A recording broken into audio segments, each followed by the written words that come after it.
Now, if there's a more stubborn line of rubber out here, that can be gotten to with a mild abrasive pad and an angle grinder.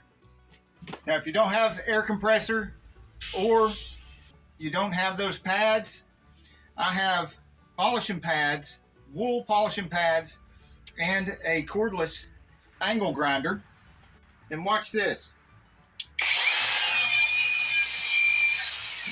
Again, but closer so you can really see the difference.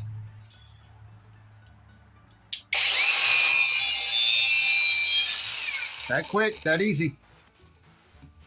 And this is the stubborn part of the rubber that the brass brush just would not get off.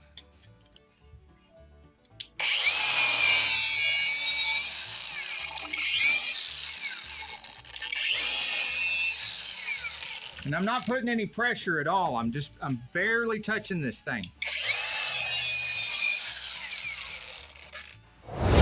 See where I polished there, and here where I haven't touched yet. I'll put a link in the description of the video to this Vevor. It's a lot cheaper than the Milwaukee and the Ryobi stuff that I use.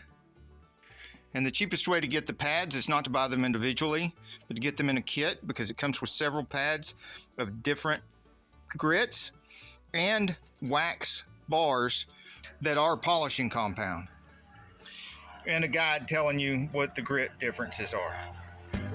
The subscribe button is right there, and then you hit the bell. It'll appear down here.